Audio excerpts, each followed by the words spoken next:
Hello, I'm back. Welcome to my channel. Today I'm going to be rolling some dice and drawing a Dungeons & Dragons character based on the results. Let's bring out the Tower of Destiny!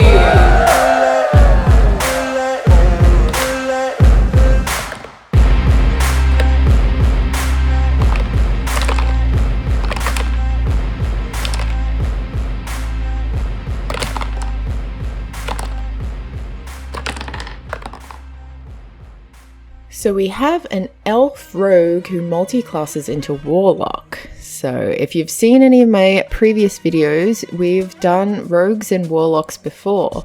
But every character is different, and this one is going to have a different kind of Warlock patron.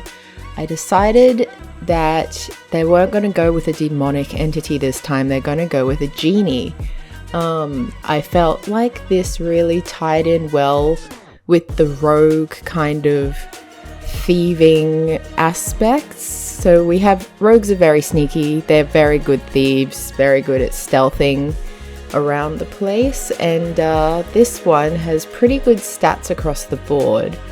Got some +3 to Dex, +3 to Con, +3 to Wisdom.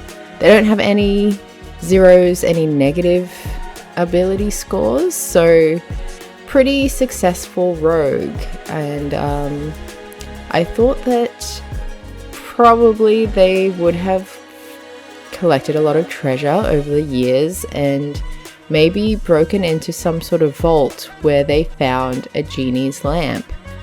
And instead of being basic and just taking their wishes and being on their way, they decided to make a deal with the genie, and the genie grants them power in exchange for whatever it is the genie wants, potentially to be let free at some point, but not necessarily.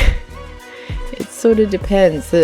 Some genies prefer to seek revenge on just humanity, or depending on the race of the beings that put the genie in its prison. It could be tabaxi, it could be dwarves, it could be anyone.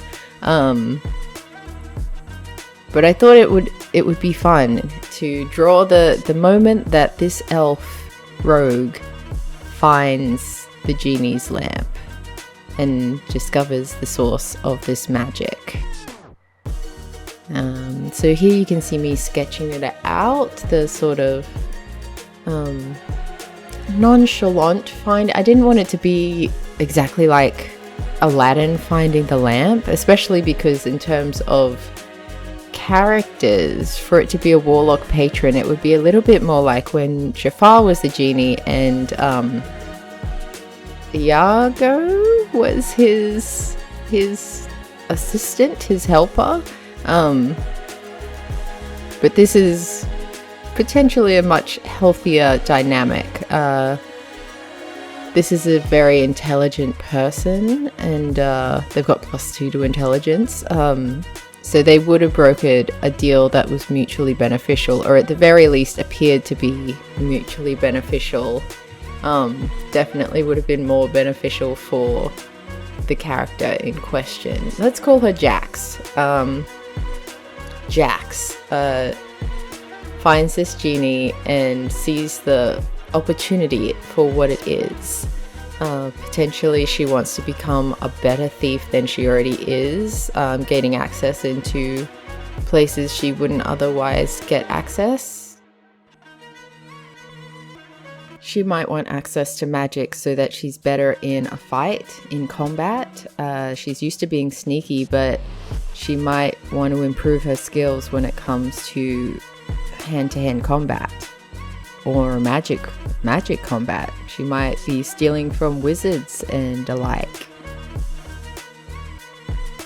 Really trying to capture the look of triumph on her face in the just sketch phase.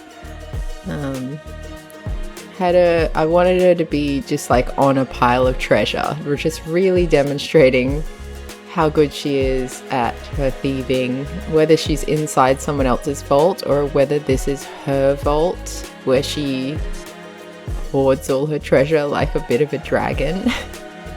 I'll leave that up to you guys to decide. Speaking of you guys, I hope you're all doing really well. Just want to thank everyone who's subscribed so far and commented and liked and all the things that YouTube encourages me to encourage you to do. Even though it doesn't really make a difference to your day, it really, really improves mine. So thank you. And if there's anything you'd like to suggest, please feel free to comment. Yeah. And we're moving on from the sketch phase into the line work phase. I really wanted it to be outfit-wise a little bit ambiguous as to whether it was sort of the kind of medieval high fantasy garb or more of a modern hoodie and leggings. I went hoodie and leggings, but you could kind of argue that it's either, because rogues often wear sort of similar looking stuff regardless of the time era that they're living in. That makes sense. I gave her little finger gloves. Thought that made her look cool. Then really struggled to make the spout of the lamp just look satisfactorily cool. There's a certain vibe I wanted to get when I looked at this lamp, and so it took me a little while to get the shapes right.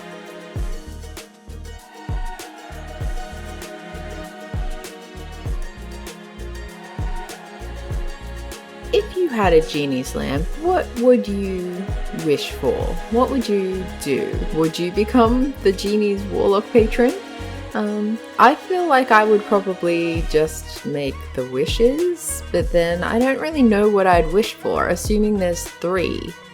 The more you think about it, the more most of the things people wish for are things that they can kind of just get for themselves. And then if you consider that most genies have that kind of monkey paw, turn your wish against you kind of thing, because you know, they're slaves. They take the power where they can, and being kind of cheeky about giving you your wish but making you regret it. I would do that if I was a genie. I certainly wouldn't be happy about having all this power and then only being limited to using it when I'm told. Well, yeah, what would you wish for? What would I wish for? Things like world peace are kind of obvious and boring because it's not really achievable. That sounds very pessimistic, but if you think about all the different people in the world all having their different idea of what peace looks like and what a good world looks like, the only way to really have peace is to remove people's free will and individuality. Which, you know, not really in the spirit of world peace, but for a genie's wish, that's probably what would happen. The fastest way to achieve world peace is to get rid of all the people. So there's that. That would probably be how a genie would grant that wish. Ending all wars. If anyone's seen Community, there is Cupcake Wars, there's Thumb Wars, there's Apartment Wars, is it? Where they redo an apartment. Basically, there's so many ways to ruin a wish that on its face is perfectly adequate. Perfectly good. Trying to be altruistic or something. You could do the kind of wish that they have in Adventure Time where you could wish for anything in the world, but Jake just wishes for a good sandwich. It's kind of hard to mess that up in terms of giving it a evil twist. I suppose you could take the literal words and give the sandwich a soul and make it a good sandwich, in which case you probably wouldn't want to eat the sandwich, but at least you'd have a new buddy. That would be fun. I suppose I would want some sort of magic powers if I was going to make a wish, because that's not something that I can just achieve on my own. But with the monkey paw situation, the magic powers would probably have some sort of very negative backlash whenever you use them. So, like, if you can fly, but every time you do fly, gravity affects you much worse when you hit the ground, or something like that. Or you can fly, but you have to break a bone in order to do it. Something like that. Something ridiculous. It's a fun thought experiment. Especially when the thought experiment includes how you as a genie would ruin someone's wish. So you're basically playing chess against yourself in this situation. You think of a wish that couldn't possibly be ruined and then think of a way to ruin it. It's a fun game. Feel free to play at home. I asked you before what you would wish for. What would you wish for? But then also, if you were the genie, how would you ruin that wish? And is there a wish that cannot be ruined in any way, shape, or form? Post that in the comments and see if anyone can tear your ideas apart. That'll be fun for you.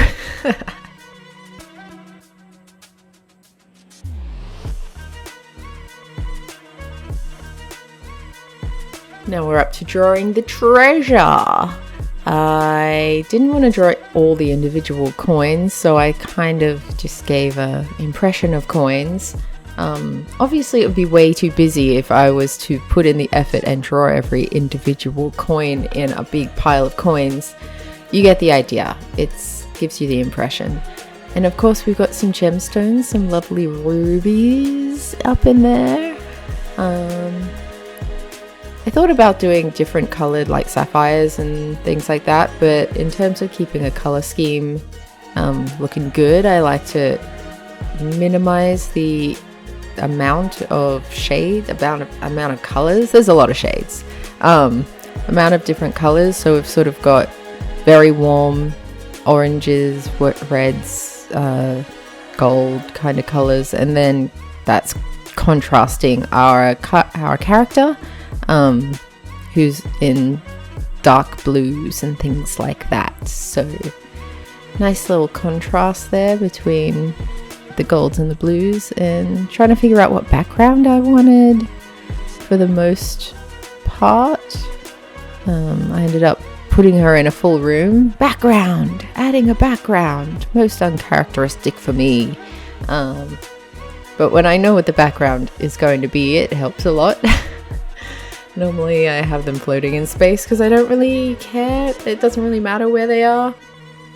But this one I wanted her to be in a specific place, so here she is. In a Scrooge McDuck style vault where you can swim through the coins, although that would be extremely painful and difficult. Trying to make this lamp glow while still keeping the nice gold colour was a little bit of a challenge. And adding some glowiness to her face was extremely satisfying. I don't usually do highlights in a colour, but I really liked that, so I might try and do that more often in the future. Sparkle, sparkle. Add a bit of sparkle to the gold and the gemstones there.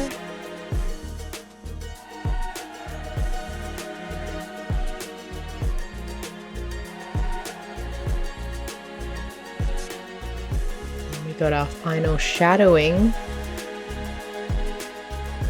before we finish it up, finish off the whole painting there.